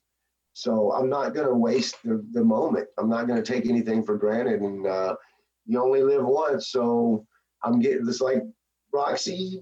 Yeah, don't look at it. I'm not trying to be a rock star, man. All I'm trying to do is play music and have a good time and hope that people can have a good time with me. That's really man, we only die once. We live every day. So don't exactly. I like that better. I like that better. Well, we're looking forward to seeing you this week. So, you know, just keep doing what you're doing. Man, I can't wait to see you guys. I'm so stoked. I'm leaving tomorrow. It's going to be so great for sure. So Angel, it's all you, brother. Let's kick it over to you. Let's kick it over to the fans. Fans also, it is last call for alcohol, guys. So get those final questions, those final comments for Todd into the comments. So anytime we kick it back to Angel, we can make sure that any last minute questions get answered. So it is last call for alcohol, fans. But Angel, it's all you, bro. Sure, we're going to go to David Rosenfeld. How do you approach releasing music now in the current music market compared to back in the day when people bought full albums? Well, man, you know, back in the day, I didn't really have a lot to do with it. I mean, you know, I had a major record company that took care of all that. So that was awesome. These days, man, I mean, I got Frontiers right now, but and you know as well as I do, anybody knows it's just a completely different world now, man. You have to get out. You have to self-promote so much right now to get your stuff out there. And that's really what it's all about. I mean, you can't kick back and let somebody do it for you because it doesn't matter. It's just not going to get done. So you have to self-promote. You have to do it. The more you self-promote, you just have to. That's all. That's really the answer to that. Is that it used to be record companies did it for you, and they got it out there. These days, you have to get on the internet. You have to self-promote as much as you can. And I probably don't do it enough. So, but yeah, the more you promote, the more you're going to get out there. Cool. I have two questions. One is besides John Bonham, who are your other favorite drummers? Man, I got a lot of them, but Simon Phillips is probably one of my favorites. A lot of people might not be familiar with him, but he played on the Sin After Sin for Judas Priest. record. He was really young. I think he was like 20 when he did that. And then he also played with Pete Townsend for a while. He's just a great place with everybody. Neil for sure. God, there's just so many of them. I guess I could tell you 100 of them. I like Taylor Hawkins these days, and DeGraw was a great drummer, but it still is. Bill Ward from Black Sabbath. Black Sabbath's one of my favorite bands. I still listen to them all the time. So, I could get deep with you, man, and talk about Steve Gadd and people like that. But, Yeah. On the surface, just mainstream, yeah, those are probably going to be my guys. And whether it was buying a record or seeing a band on live TV, what was the moment that made you want to do what you do now as a musician? Oh, well, it's easy for me. My dad took me to a store called TGY and bought me a double live record. It was Kiss Alive. Yeah. And I went in my room, and I don't think I came out for like 2 days. And I played that record and stared at those pictures, and no words spoken. I knew something connected. I was so mesmerized with that. It was like, I want to do this. I started out with the Mirror, and I want to be the rock star, and it just evolved, man. And looking at those pictures changed my life. And listening to Kiss Alive, right now to this day, Deuce is still one of my favorite songs. So Awesome. And Rock Bottom. So, and then believe it or not, my late father-in-law, he had a band called Target. And when I heard his voice, that's when I wanted to be a singer, because I thought, golly, man, that's the real deal. But yeah, Kiss Alive. My first 3 records I ever owned in rock and roll were Kiss Alive, Sweet Desolation Boulevard, and Target, with my late father-in-law singing. So, Desolation Boulevard by Sweet, that had, most people would know it by Fox on the Run. That was their big hit. Oh.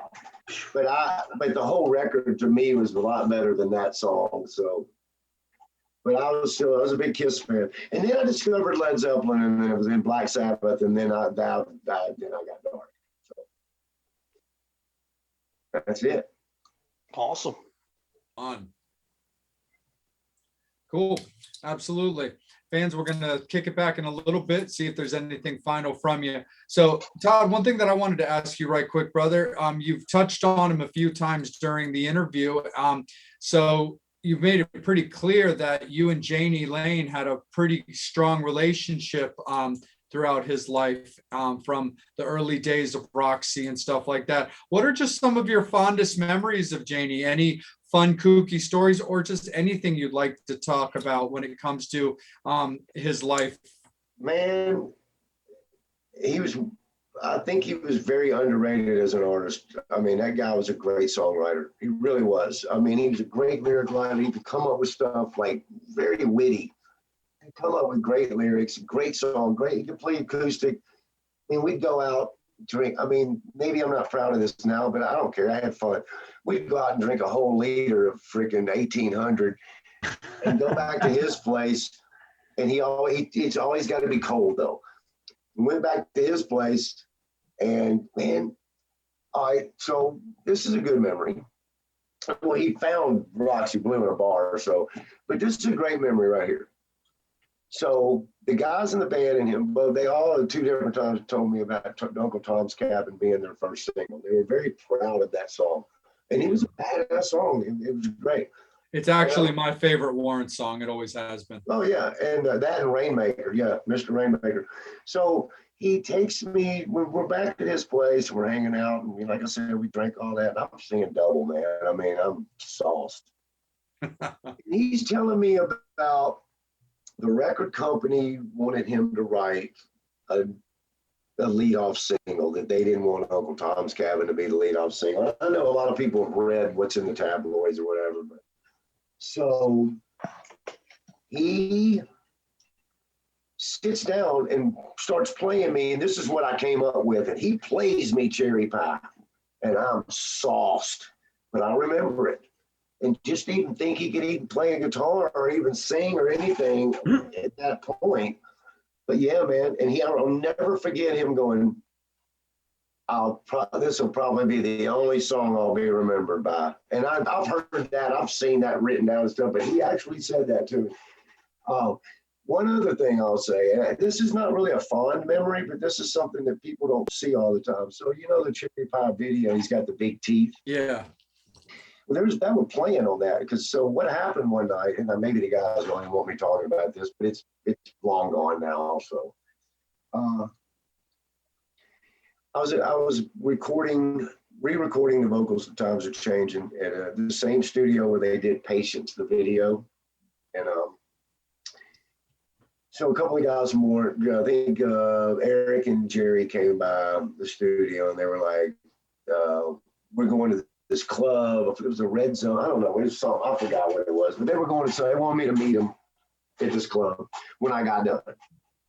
So I met them there and they're all at the bar and it's pretty crowded in there. And they're all at the bar drinking shots. And Janie was right here at the bar and I was sitting and we just did a shot. And then Eric was right there, and then everybody's kind of spread out right here, and different people, and all of a sudden, out of nowhere, boom! And this dude popped Janie in the mouth, and he went flying over the bar, pretty much. Jeez. Dude, it was brutal. And he turned around and hit somebody else in the band, and I think he hit Jerry and really, really messed him up. And I mean, nobody saw it coming. And he turned and looked at me and swung, and I ducked, and he barely got Eric, not enough to even phase him really. And then the guy bolted, and dude, it was a bad time, man. I mean, Janie had to get all his teeth redone, and it was a bad scene. And but I do remember it because I was right in the middle of it. It was crazy, man. But there's a lot of good memories of Janie that I had. He came to Memphis, got me on stage with him at the Coliseum, and told the whole crowd, Todd, where are we going after the show tonight? And we just told him what bar we were going to. And dude, we showed up at that place and there were cops everywhere. Everybody from the freaking arena came to this little club called the Stage Stop. And it was so much fun that night. We all got on stage with each other and played. And man, it was just memories. I got Polaroid pictures of that, dude. I really do. And there was a lot of great times. And then Janie went through a rough time after that. And I didn't talk to him for a long, long time, man. I think I only talked to him once before he died. I mean, he kind of went off the beaten path a little bit, man. Yeah.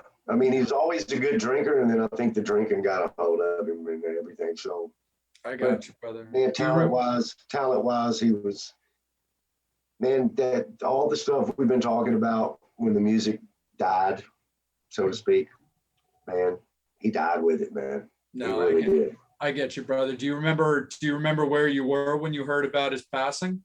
I was at home and Eric called me in the middle of the night and said, Janie's gone.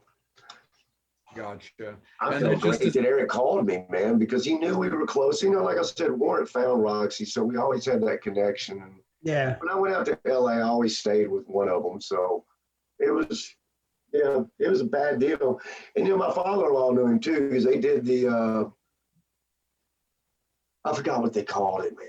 Scrap metal thing together or whatever. Oh yeah, it was down in. I seen it at the Wild Horse when because they used to do it with the Nelson Brothers and everything else. Right. Kelly Keagy and. So yeah, and I just think Janie was so likable to people, man. But he just was not. I think he was trying to fill a void that just wasn't going to be filled that way, and I don't think he meant to do what he did. I don't know. I didn't see him for a long time, and I just know that he was, you know, I mean, all I can really say, I think he was on a path of destruction, and I just don't think anybody realized it, man. And I can't really say anything else more about it than that because I just don't know. So I don't want to say something that I don't know anything about, because I mean his family and stuff. But he's going to be missed, and I think he was. I mean, I think he wrote some of the best songs that rock and roll ever had to offer. So, absolutely, for sure. You actually touched a little bit on sitting with Janie while he was playing you Cherry Pie, and that's always been well documented about. Obviously he knew he had something in Cherry Pie. oh yeah, If he's telling you, dude, this is what I'm going to get remembered for. And if you had to say, so between Cherry Pie, because it's always just been a classic and it's very highly regarded in the scene, to unfortunately the demons that he had to battle with, that got documented as well. If you had to say the one thing that you feel that Janie should be remembered for, what would you say it is? well, it would have to be a combination of a great entertainer. He was a great entertainer. In his heyday, he was probably unbeatable. I mean, when they opened for Motley, when we started with him, Mm-hmm. dude, he was just he was the entertainer. He was the ring leader, dude. I mean, he was the ringmaster. And songwriting, man, with his voice, he knew how to bring an emotion out that would not only be his emotion, but it made you feel like that he was sick. That song, it almost made you feel like, to me, a great song is when you're listening to it and it feels like it's coming from you, even though you didn't write it. That to me is a great song. That's hard to do, and he was able to do that, man. He was, and I learned a lot from him. And we kind of messed around with riffs and stuff, and I used to joke with him about, oh yeah, man, I remember, did I write that riff? He was a great songwriter, and that's what I know about him. He was a good guy, and he was serious about his music, and I think it hurt him that I think he just didn't think he was being taken serious as a musician. I really do. I think he thought that. I think that's what the whole Cherry Pie thing was about to me, is that he felt like that he wanted to be taken more serious, and he had deep songs. And then on the surface, that's all. It was bubblegum, he thought, which I think Cherry Pie is a great song myself, but it's a tongue-in-cheek song, and that's not.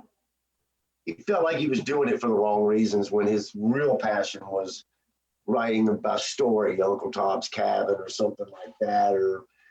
So that's my take on it. That's what I think he was the real deal, and I think that he was screaming for help and nobody heard him. I get you, brother. And it's always difficult to talk about, lost loved ones and close friends. So Todd, we really appreciate you talking about that a little bit and really kind of delving into it from your personal experience. So thank you so much. And we're going to put it into our final little get together before we put a little bow on it. So Jason, let's kick it up to you, brother. Do you have anything final for Todd? Yeah, I do. Cool.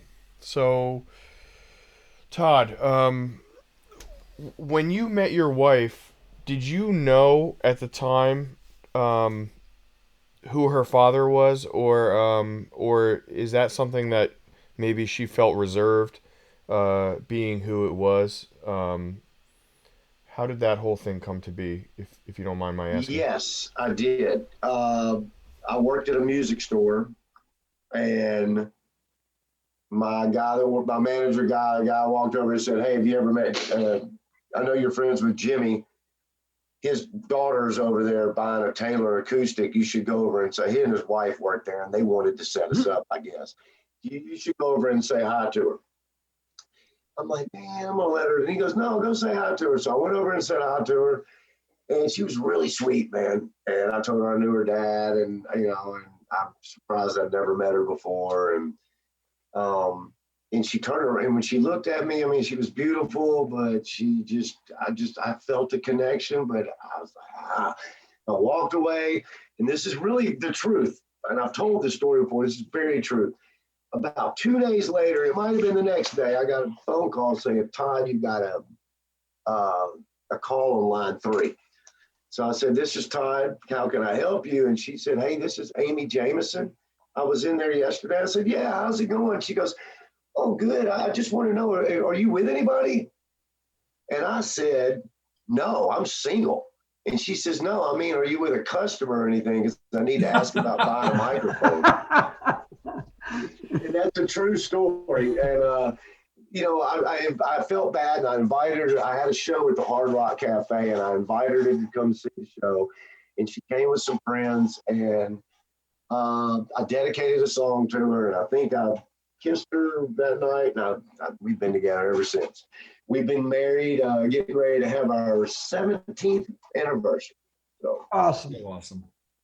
So Right. wait a minute, Beautiful. you, if I heard you correctly, you mentioned something about you thinking that her parents were trying to get you together, introduce No. introduce There her. was the guy that did my work. Oh, okay. So His how wife. did Jimmy react to Well, when you met him, like under the I circumstances knew of being Jimmy. his daughter's boyfriend? Well, I knew Jimmy, and I think we were both a little nervous about going, hey, but she asked her dad.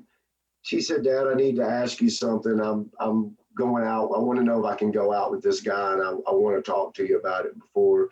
And she asked him and she's a grown woman, but she said, I just want, I want to go out. I want to start. I'm kind of seeing Todd Poole.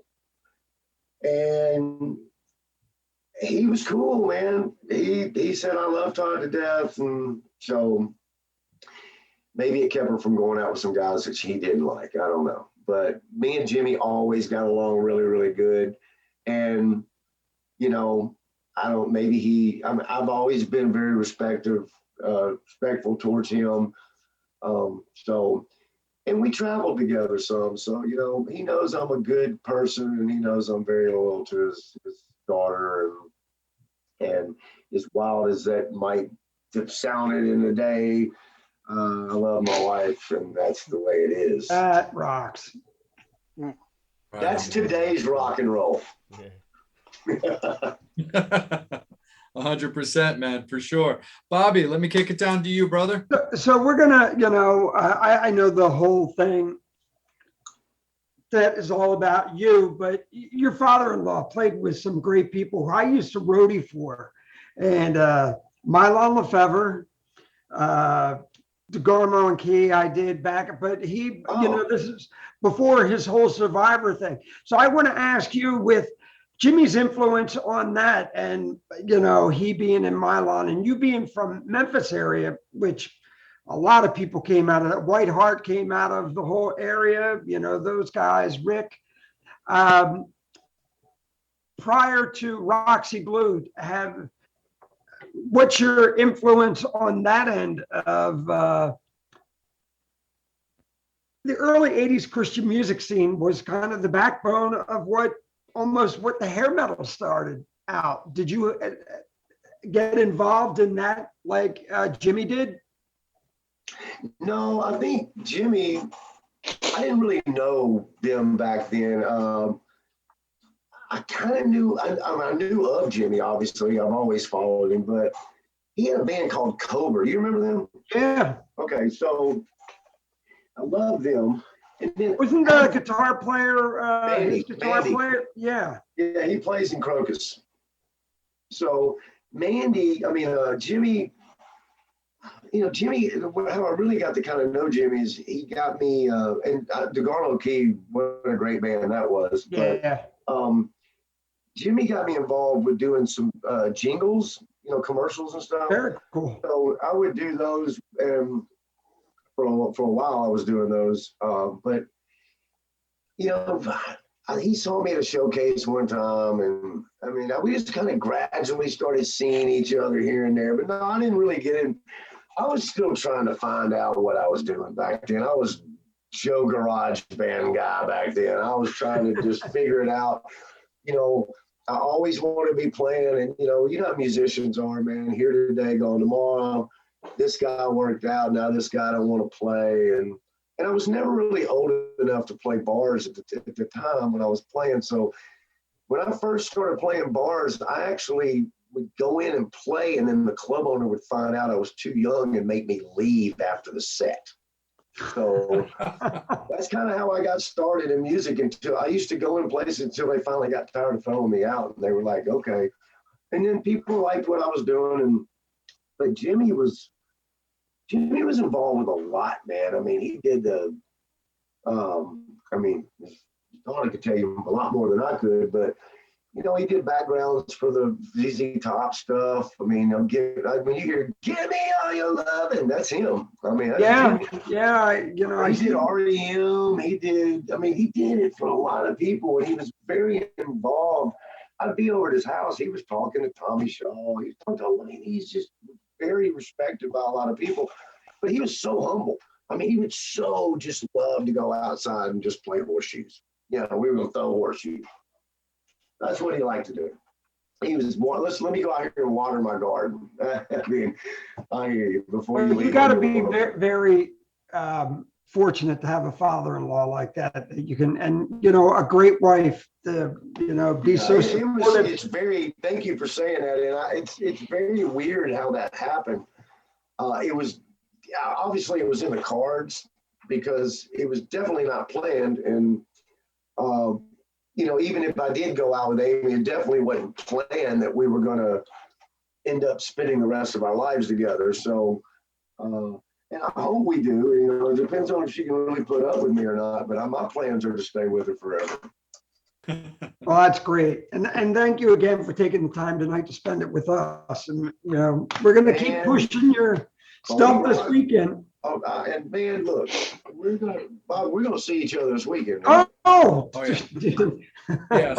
So Todd, Angel and Bobby, I have them actually set up to also do your photography for the beginning of your set in Baltimore.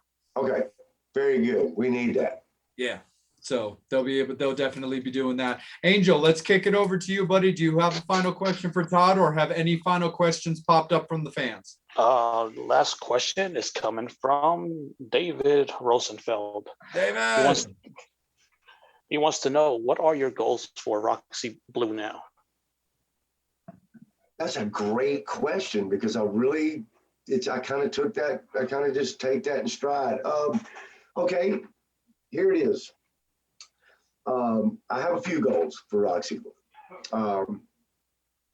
To stay healthy and keep playing live shows as much as we can. I want to try to play as much as we can. I really want to get back to just playing to where I don't want a day gig, dude. I mean, but that's eventually I'd like to do that. And I want to really keep delivering as great as music as we can. And I guess my ultimate goal is I just want to try to keep doing it as long as I can. And the band, I love playing music and I love being in a band. It's a brotherhood. I love that. That's why I haven't gone solo. I love that. So I want to continue that. So my main answer would be just to keep making as good music as we can and try to play as many shows as we can every year. Nice, right on. And I have a question. What's your approach to songwriting? Do you ever come up with a title first, or does a riff come to you? Well, it depends on the thing. Most of the time, I'm a melody guy, so usually if I'm driving around, I might have a hook. I'll just start singing it. But one thing I like to do is I like to sing it over and over and over and over, because as a songwriter, to me, once you grab something that is catchy, you don't want to move on from it too quick because you'll forget it. So I just like to keep that one in my head and then let the song evolve out of that. So it's actually a great question. So most of the time I don't have a title. Most of the time I come up with a melody first, or I might come up with a riff. And some songs I can write in like 15 minutes, and some songs take me like 15 days or more, or even longer than that. So that's called hang them on the refrigerator. And if they don't come to me sooner, I'll usually just put them on the burner for another day. So cool. Right on. And then just a final question for you, Todd. It kind of ties in a little bit with what David just asked, but the way that I was thinking that I wanted to ask you is, so to bring it back to how we started off the show, because I definitely want to end on that note. Fans, 3 shows, Roxy Blue, Friday, Saturday, Sunday, Yeah. East Coast Tour. Todd, what do you want out of this weekend? What I want out of this weekend? Okay. Well, I want Bradley to have a great time. Okay. I do. I love Bradley. He's done a lot for us, and I know he's got a lot of things planned for us. We're very grateful for him, and I haven't given him any props that I wanted to because he's my bro. But everybody at BLE, what I want out of this weekend is it's really simple. I want to have 3 great shows. I want to be able to make it through the 3 shows and have as much energy in the last one as I had in the first one. But I think more than anything, I just kind of want to hope we can maybe have our part in kind of opening the doors a little bit. Let everybody come in and have a good time and know, hey, man, it's okay to smile. It's okay to have fun. It's okay to throw the horns up. It's okay to rock. It's okay to yell and scream. So that's really what I want out of this weekend. I just want everybody to have a blast. That's what I want. I want the fans to go home knowing they had the best time they've had in a long time. So we can do that. We've done our job. Awesome. Todd. Totally bitching, brother. And for fans that are looking for you, man, looking for you and looking for Roxy Blue, where can they find you? BLE is going to have all of our stuff listed, but I'm not sure. They've redone some of our websites tags that Brad's taken over, but definitely I'd love to see everybody go to our Facebook page. Roxy Blue, man, go to our Facebook page and join, and let's get the army rolling, so. And we got a website and all that, but if you go to BLE and anybody wants to go to BLE and ask about Roxy Blue, Bradley will give them more information than they even need to know. Absolutely, man, for sure. So again, fans, Roxy Blue on the East Coast, 3 shows, Atlantic City, New Jersey, Wilmington, Delaware, and then capped off with a BLE free show, the Sunday Showcase series on this Sunday. So we want everybody to come out, show Todd some love, show the guys some love, make sure that they have no merch to take home. We want that for them, absolutely. So come out and see them, come and hang with members of the Metal Summit. They will be present in Baltimore for the BLE show. So we really encourage our fans coming out to see that show to hang with us as well. We want to see you guys. We want to see your smiling faces. We want to take pictures. We want hugs. We want all that. I think we're auctioning off a guitar at each show for every one of our shows. So, yes. And they got our logo on it and everything. They're cool. So. Yes, we've got Roxy Blue guitars that are going to be auctioned off at the show. So you're definitely going to have your opportunities to get some really, really cool, one-of-a-kind stuff when it comes to Roxy. So again, Todd, thank you so much for spending your evening with us.